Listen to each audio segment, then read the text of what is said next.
All the Young Dudes, Sirius's Perspective by Rollercosterwords. Chapter 142. 7th Year, The Sister. "Don't forget," James said, breathing hard as he landed his broom. "Tomorrow at 6 o'clock sharp." "Yes, Potter, I know," Sirius groaned, wiping the sweat from his forehead. Spring had finally come to the castle, and while there was still a sharp, lingering chill in the early morning or late evening, at midday the sun was high in the sky. Sirius felt as though he were melting under his heavy Quidditch kit, especially after an hour of relentless drills with James and Marlene. His fellow beater laughed, landing next to him. "Poor Sirius," she patted his arm sympathetically. "You'll get used to Potter's madness soon enough. One day you might even forget what it's like to have a lion. Oi, I give you Fridays off. And for that I am eternally grateful, O wise and benevolent captain." Sirius shook his head. "Forgot what a bloody sadist you are, Prongs." Yeah, you'll be thanking me once you're holding the Quidditch cup." Marlene laughed again, oblivious to the girl coming up behind her until an arm was snagged over her shoulders. "What's so funny?" asked Yaz, smiling at her girlfriend's flushed face. The two chasers followed behind her, all ready to switch out of their own practice session with James. On Saturdays, he split them into 3 groups for more focused drills: beaters, keepers and chasers, and a seeker. Just discussing whether Potter's practice schedule could be reported to the Ministry as a form of cruelty and unusual punishment. "Ah," Yasmin nodded seriously. "That old ongoing debate." "Oh, sod off, you bunch of babies," James rolled his eyes. "Morning laps are invigorating. They help build teen unity. I read it in Quidditch Weekly," finished Yaz, Marlene, and Sirius. This sent the entire team into another round of laughter, while James looked on, frowning petulantly. "Everyone's a critic," he muttered, remounting his broom. "Come on then, you lot. We've only got the pitch for another hour. Chop chop." Sirius and Marlene watched as Yasmin and the chasers took off after him, zooming into the air on their brooms. From below, they could hear the piercing shriek of James's whistle and his faint shouting as he began directing their drills. "Going in for lunch?" Sirius asked, as he and Marlene made their way over to the locker rooms. No, actually. I promised Mary I'd meet her in the library for Care of Magical Creatures revision." "Ugh, boring." Marlene laughed. "You can join us for lunch later if you want. Mary wants to go down at 1:30. "But I'm hungry now," Sirius whined. Marlene shook her head. "I'm sure you'll be able to find someone to go with you. It's a big castle, Black." He groaned, but she only smiled cheerfully as they parted ways, giving him a jaunty little wave as she disappeared into the girls' locker room. Sirius took his time in the shower, enjoying the privacy of having the boys' locker room all to himself. Only once his skin had started to sting from the heat of the pouring water did he step out, whistling as he towelled off and got dressed. He stepped out into the early spring sunshine, making his way back up to the castle at a leisurely pace. James still had another 40 minutes of Quidditch. Marlene and Mary would be in the library for the next hour, and Peter was doing something or other with the chess club. Besides, Sirius wasn't sure that he'd want to eat alone with Peter anyway. He'd been a proper downer ever since Dorcas had called it quits, oversensitive and always moping around. Sirius wished that Remus were around. With everyone so busy, it would have been the perfect opportunity to take advantage of an empty dorm room. But, as had come his new routine on Saturday afternoons, he was visiting his mother. Sirius was happy for him. Really, he was. Remus seemed to enjoy the visits. He was always a bit more cheerful when he returned, with the quiet smiles and a faraway look in his eye.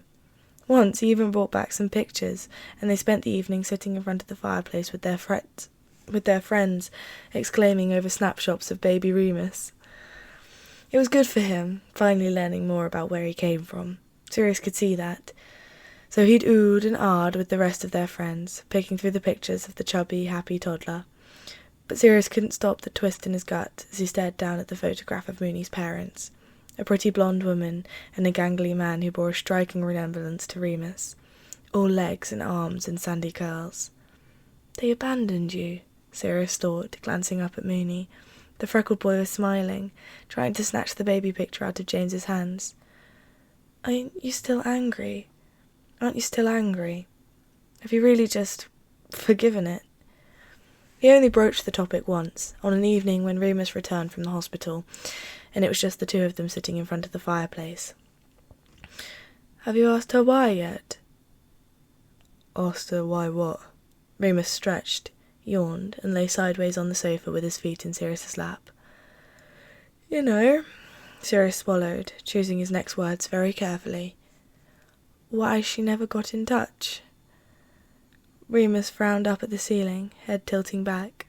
His shoulders tensed marginally, the barest sign of discomfort. No, he replied. I don't see the point in asking. Sirius fidgeted with the laces on his boots, looking away. Remus's posture told him to drop it, but he couldn't help pushing it just the tiniest bit. I'd want to know. Well, Remus said coolly, that's you. Okay. Sirius twisted the laces around his fingers. Sorry. He didn't bring it up again. It wasn't like he wanted Remus to be angry with his mother. He didn't. That wouldn't be fair to him. If anyone deserved a loving family, it was Moony. After all, he'd been through enough. It was just that Sirius was the only one now, without a family, and it was hard not to feel lonely about it sometimes. He sighed as he pushed through the portrait door, chasing away his line of thought. Sirius knew he shouldn't go comparing his home life to Remus's. Jealousy didn't help anyone, nor did resentment. If Moony had forgiven his mother for what had happened, that was his decision and nobody else's business. Certainly not Sirius's. At first glance, Sirius thought the common room was empty. Odd on a Saturday afternoon, but not entirely unsurprising. Between the sunny weather outside and the upcoming newts and owls, he figured most students were probably either lounging about by the lake or shut up in the library revising. He began to head for the stairs, thinking to filch some of Moony's cigarettes from their door, when a quiet sniff drew his attention. Sirius turned. The common room was not, as he'd first thought, entirely empty. There was somebody, perched in the window seat near the back corner, curled up in a little ball and wiping her tears. Lily?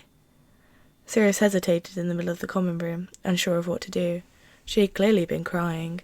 Her face was red and blotchy, cheeks tear-stained, eyes still watery. Hi, Sirius, she said, plastering on a shaky smile. Are you all right? Yes, I'm fine, don't mind me. Sirius frowned. Do you want me to get James? No, she said quickly, jerking forward as if to stop him. Realizing the suddenness of her reaction, she slumped back down, curling in on herself again. Sorry. No, don't bother James. Okay? Sirius hovered, feeling rather awkward and entirely out of his depth. After a moment, he stepped a bit closer to the window seat. Are you sure you're all right? Lily sighed heavily, dropping her face into her hands. After a moment, she admitted quietly, No. Sirius swallowed, moving a bit closer. Do you want to talk about it? Another heavy sigh. Lily spoke without lifting her head, voice muffled by her hands. It's my sister, she said. Your sister? Lily nodded. Sirius racked his brain, trying to remember if he knew about her family.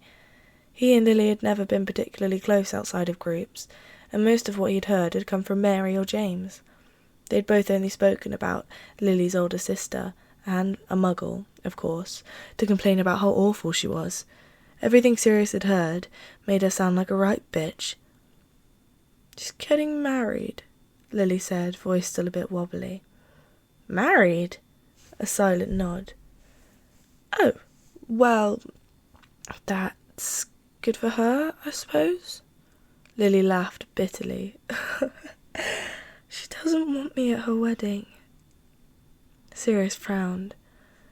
Why not? Lily finally lifted her head, and Sirius saw that she was holding a letter, crumpled in one fist. Oh, the usual, you know, she sniffed, rubbing her eyes. doesn't want her freak sister ruining the day, stealing the spotlight and making everything about herself, because apparently I'm just a horrible, selfish person for wanting to... She broke off, sucking in a shuddering breath.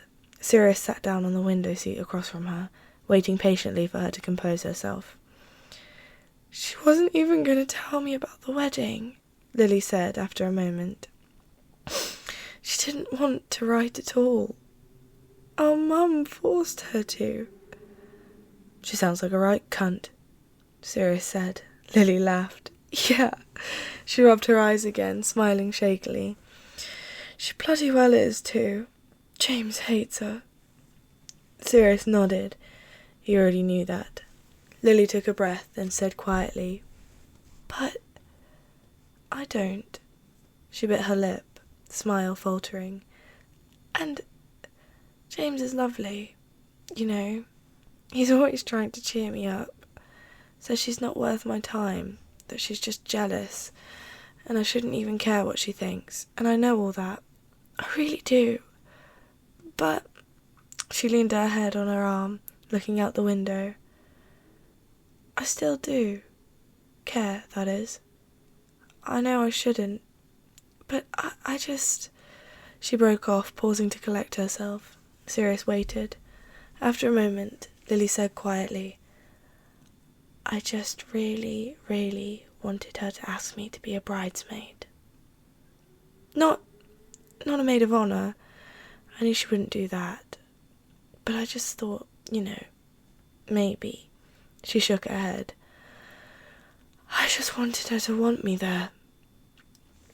She turned back to Sirius with a small, self-deprecating smile. I know it's stupid, she said. James doesn't know why I still bother. He tries to be supportive. But I know he thinks I should just forget the whole bloody mess. And he's probably right. No, Sirius said firmly. It's not stupid. Lily's brow furrowed, a question in her eyes. Sirius looked away self-consciously, trying not to fidget. He had been doing his best not to think about Regulus since their argument back in February. He tried to avoid passing his brother in the halls. He sat at meals with his back turned to the Slytherin table. He'd hardly even glanced at Reg since they'd spoken. Still, as big as Hogwarts was, it was impossible to avoid his brother completely when they went to the same school. When Sirius did see his brother, heading into the Quidditch pitch for practice as the Gryffindor team was leaving, exiting a classroom, walking down the hall with his friends, he was always hit with a horrible, nauseating swell of anger. He was furious with Reg, furious he'd taken the mark, furious he'd tried to justify it by acting like Death Eaters and the Order were the same, furious he'd become a bitter and taunting and cruel, that he hadn't remained the little brother Sirius once knew. Above all, he was furious with Reg for acting like he hadn't had a choice, like it was Sirius's fault, like the mark was something inevitable, something that was always going to happen, something only one of them could escape. There was always a choice, Sirius told himself firmly. Reg had just been too much of a coward to make the right one. Still, beneath the burning fury, there remained that awful ache that Sirius couldn't get rid of, the hollow gap in his heart, an ever-blooming bruise. I should have done more. I should have saved him. I just mean, Sirius swallowed, staring down at his hands. I get it. It can be hard to hate your siblings, even if they're cunts, Lily supplied, with a wry smile. He laughed. Yeah, even if they're cunts. They smiled at each other for a moment, the only sound in the common room coming from the crackling fireplace. Lily shook her head. Thank you, she said, for listening. You know, you can actually be quite sweet when you're not acting like a conceited dickhead. Sirius laughed. High praise, Evans. And you can be quite fun when you're not acting like a poncy swat. Oh, why thank you very much, Mr. Black. Not at all, Mrs. Evans. Not at all. He glanced down at the letter in her hands. So, are you going to? Lily shrugged. Dunno yet. Mum wants me there, even if Tooney doesn't. There's a few months yet to decide. At least I don't have to wear one of those hideous bridesmaid dresses that she's picked out. Sirius nodded.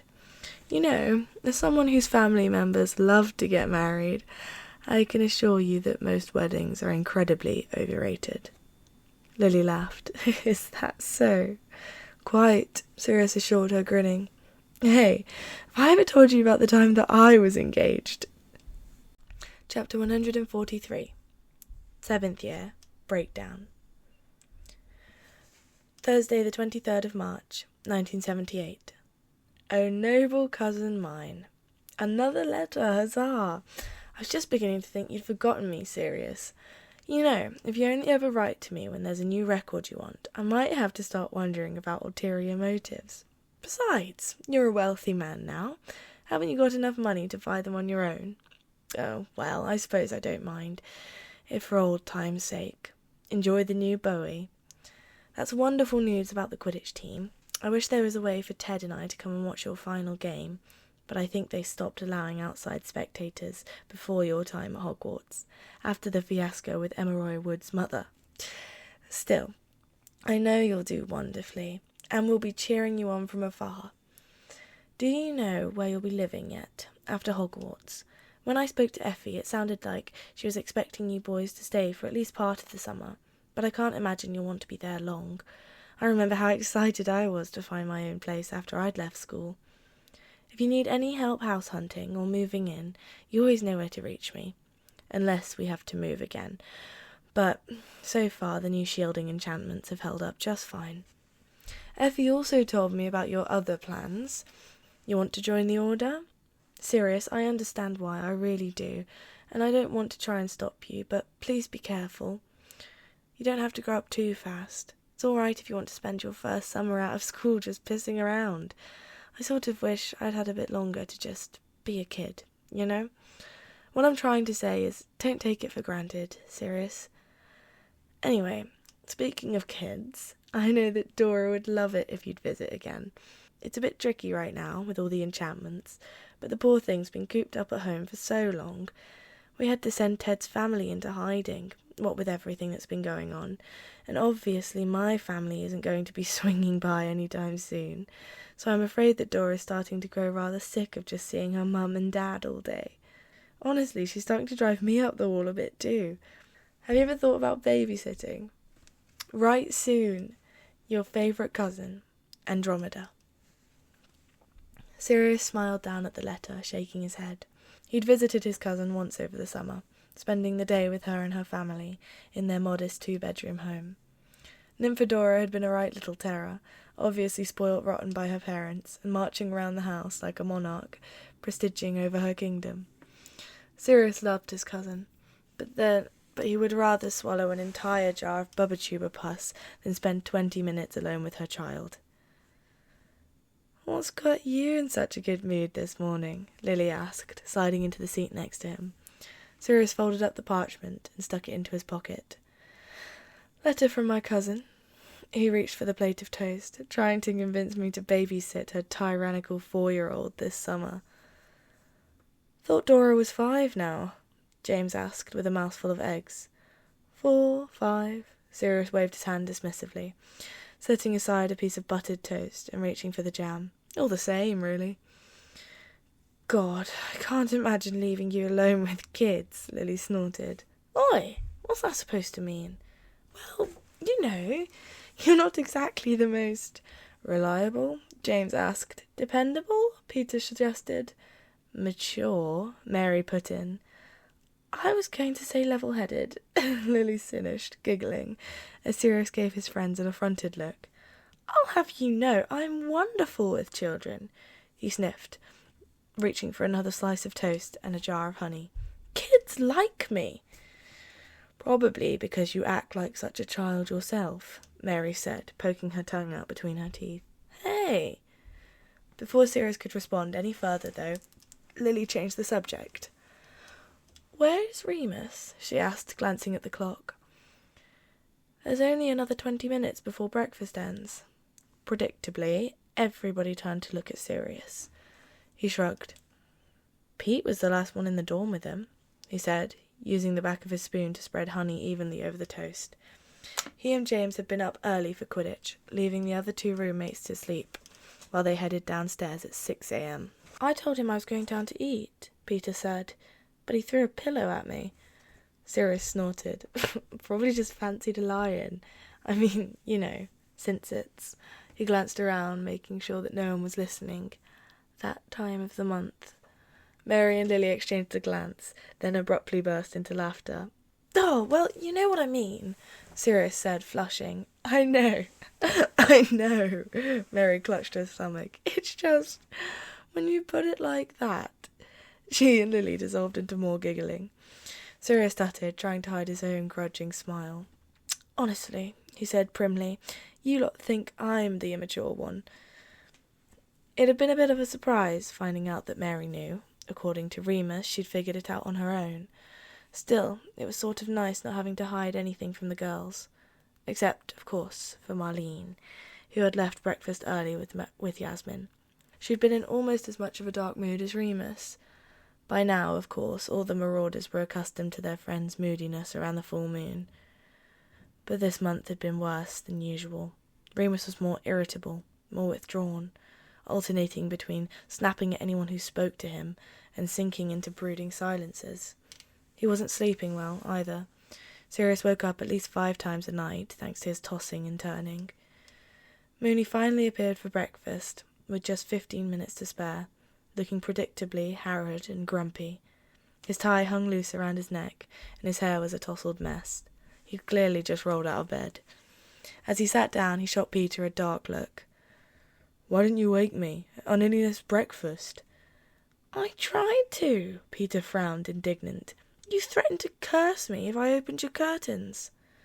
This only made Remus scowl more, and he grumbled under his breath as he reached for a pot of coffee. Sirius slid a plate in front of him wordlessly, and he looked down. What? He began to snap irritably, but stopped when he saw what it was. 4 thick slices of toast, each topped with a different spread. Oh, he blinked. Sirius shook his head fondly, trying to bite back a smile. No one needs to bite Wormtail's head off, you grumpy git, he said quietly, leaning in so that only Remus could hear him. The other boy glanced up, slumping slightly. Sorry, he muttered back, sighing. I don't mean to be a prick, I'm just... I know, Sirius said, reaching under the table to covertly squeeze his knee. It's all right. Remus smiled at him gratefully and reached for the toast. Friday the 24th of March, 1978. By the following evening, however, the dark mood was back. Remus glared at Sirius when he stood from the dinner table. You don't have to walk me, the sullen boy said sharply. I know where the hospital wing is. I know, Sirius smiled blithely, ignoring his tone. The rest of their friends looked down awkwardly, sensing the spat coming on. You haven't even finished your dinner. Nor have you. That's because I don't want to puke all over myself when the crippling agony kicks in, Remus grumbled, features hardening. Sirius looked down, steeling himself. James, Lily and Peter continued to stare pointedly away. Marlene hadn't come down for dinner, nor had Mary or Yaz. He looked back up at Remus calmly. Come on, Mooney, let's go. Scowling, Remus turned on his heel and hurried away, taking advantage of his long stride to leave Sirius behind. Hey! He jogged to keep up, frowning, but Remus refused to slow down until they were already halfway to the hospital wing. Even then, Sirius suspected the easier pace had more to do with his hip than anything else. Okay, he huffed, trying to catch his breath. I get it. You're in one of your dark moods. I'm always in a dark mood, Remus muttered.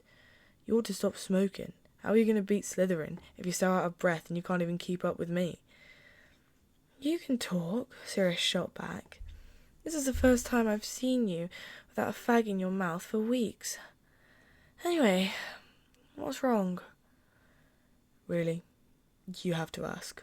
Remus shook his head bitterly, speeding up again. Okay. Sirius hurried after him, grabbing his arm. You're not sleeping. And you couldn't have dinner even though pudding was millionaire shortbread, which is your favourite. Fair enough, I'd be grumpy too. I'm not grumpy, Remus said, grumpily. Touchy, then. Fuck off, he snarled. Leave me alone if you're going to be an arse. I'm just trying to keep things in perspective. You don't understand. Sirius threw his hands up, exasperated. Then make me!